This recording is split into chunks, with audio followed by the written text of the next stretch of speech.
Au nom du Père et du Fils et du Saint-Esprit. Amen.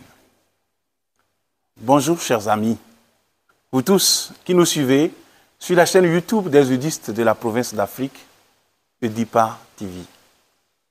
Nous nous retrouvons pour un nouveau numéro de notre émission Préparons Dimanche. Avant de commencer la méditation des textes du dimanche prochain, demandons à l'Esprit Saint de nous posséder, d'ouvrir nos oreilles, nos yeux et nos cœurs pour nous laisser travailler par la parole de Dieu. Frères et sœurs, nous célébrerons dimanche prochain, 3 septembre 2023, le 22e dimanche ordinaire de l'année liturgique A. La première lecture du dimanche prochain nous relate l'indigne traitement que subit le prophète Jérémie et qui provoque chez celui-ci une tempête intérieure. Écoutons. Lecture du livre du prophète Jérémie. Seigneur, tu m'as séduit et j'ai été séduit. Tu m'as saisi et tu as réussi. À longueur de journée, je suis exposé à la raillerie. Tout le monde se moque de moi. Chaque fois que j'ai à dire la parole, je dois crier, je dois proclamer violence et dévastation. À longueur de journée, la parole du Seigneur attire sur moi l'insulte et la moquerie. Je me disais, je ne penserai plus à lui, je ne parlerai plus en son nom, mais elle était comme un feu brûlant dans mon cœur. Elle était enfermée dans mes os, je m'épuisais à la maîtriser sans y réussir. Parole du Seigneur. Ce texte, qu'on appelle les Confessions de Jérémie, nous pouvons l'intituler « Jérémie, prophète tourmenté et vrai ». Les propos de Jérémie dans le texte que nous venons d'écouter sont des mots de souffrance et de joie intense, jaillis du plus profond de son être. Devant l'insulte et la raillerie, il adresse à Dieu son défenseur sa peine, son désespoir. Les plaintes amères du découragement et les élans de la confiance se succèdent sur ses lèvres. Le prophète se plaint en effet de l'insulte et de la blessure qu'il subit. Mais au lieu de se laisser aller au découragement, il rappelle à Dieu le moment de sa vocation. Il dit, « Seigneur, tu m'as séduit et j'ai été séduit. Tu m'as saisi et tu as réussi. » On peut comprendre que Dieu l'a comme prise au piège en lui montrant la sainte grandeur du ministère auquel il l'appelait, sans lui annoncer ouvertement et véritablement toutes les souffrances qu'il rencontrerait dans l'accomplissement de cette tâche.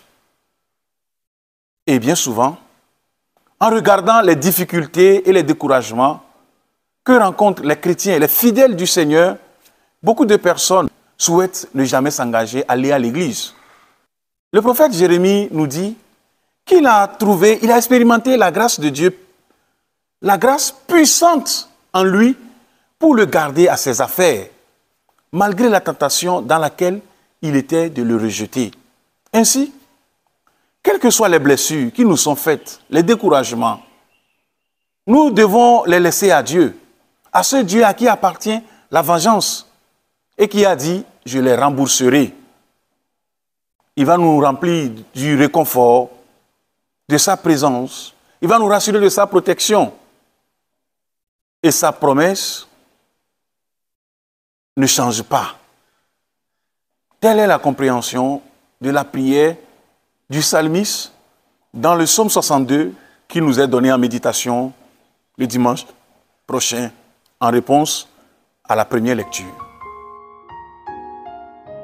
Psaume 62.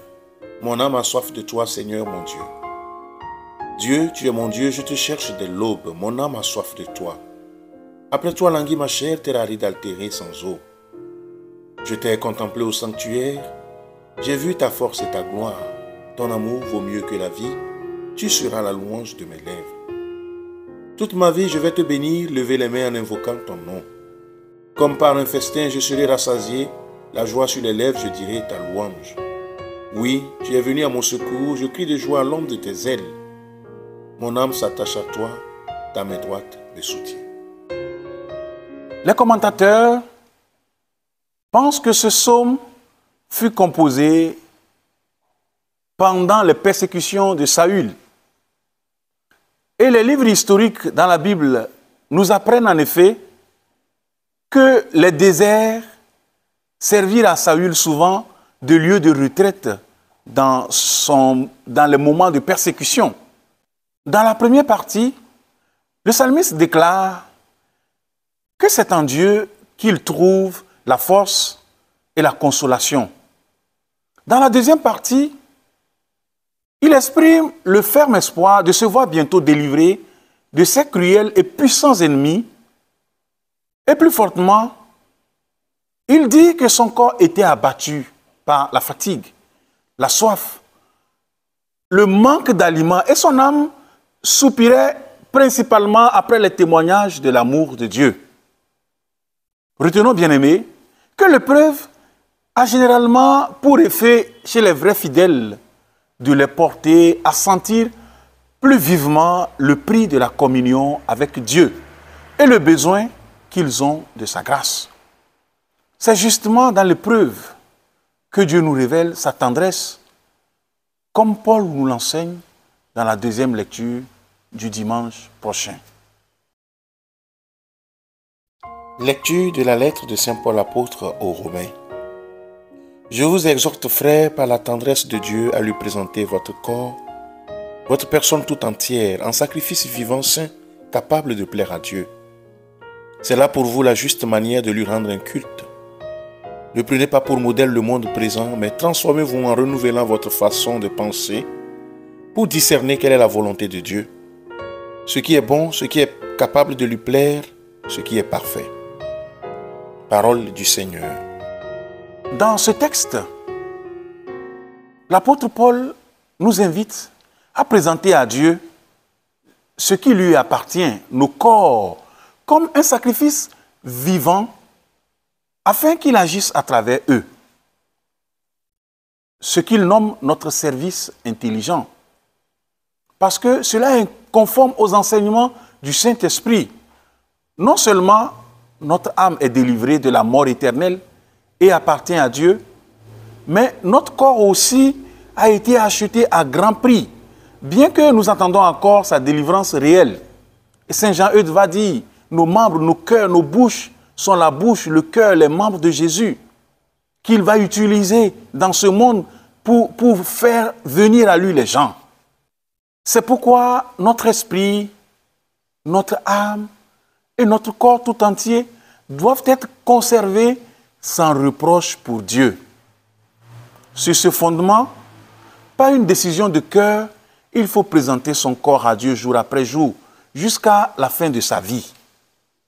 C'est tout le contraire que nous enseigne notre société contemporaine, avec les changements je vais dire, la dépigmentation, le changement de forme et beaucoup d'autres choses.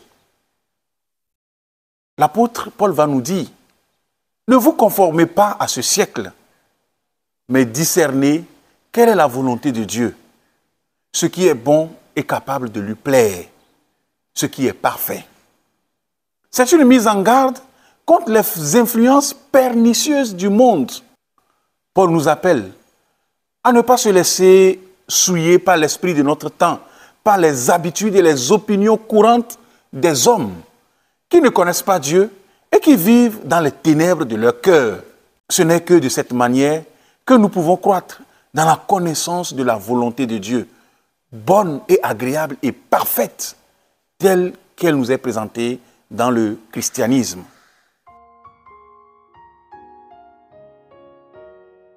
Évangile de Jésus-Christ selon saint Matthieu. En ce temps-là, Jésus commença à montrer à ses disciples qu'il lui fallait partir pour Jérusalem, souffrir beaucoup de la part des anciens, des grands prêtres et des scribes, être tué le troisième jour, ressuscité.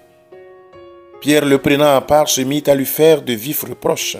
« Dieu t'en garde, Seigneur, cela ne t'arrivera pas. » Mais lui, se retournant, dit à Pierre, « Passe derrière moi, Satan. Tu es pour moi une occasion de chute, tes pensées ne sont pas celles de Dieu, mais celles des hommes. » Alors Jésus dit à ses disciples, « Si quelqu'un veut marcher à ma suite, qu'il renonce à lui-même, qu'il prenne sa croix et qu'il me suive. Car celui qui veut sauver sa vie la perdra, mais celui qui perd sa vie à cause de moi la trouvera. Quel avantage en effet un homme aura-t-il à gagner le monde entier si c'est au prix de sa vie? Et que pourra-t-il donner en échange de sa vie? Car le Fils de l'homme va venir avec ses anges dans la gloire de son Père. Alors il rendra à chacun selon sa conduite. » Acclamons la parole de Dieu. Dimanche dernier, à la question que Jésus posait à ses disciples, « Qui est le Fils de l'homme ?»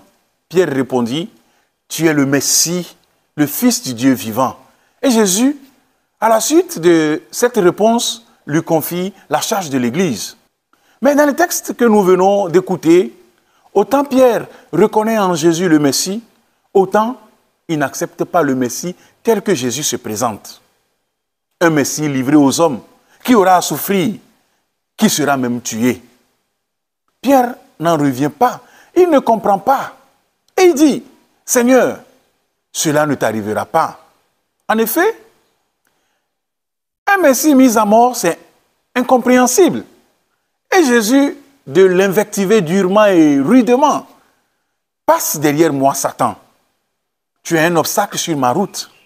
Tes pensées ne sont pas celles de Dieu, mais celles des hommes. » En fait, Pierre est logique. Il est tout à fait dans la pensée des hommes de son temps. Il est parasité par l'ambiance de son époque. C'est un croyant, certes. Et comme les hommes de son temps, il attend le Messie et il reconnaît en Jésus le Messie, mais l'image qu'il s'en fait n'est pas du tout dans la ligne de Jésus. Pour lui, comme pour ses contemporains, le Messie, c'est celui qui va enfin rétablir la suprématie du peuple juif. N'oublions pas que cela fait 600 ans que le peuple juif subit l'oppression étrangère. Ils ont été déportés à Babylone, puis se sont retrouvés sous l'oppression grecque, et maintenant, ils subissent la tutelle romaine.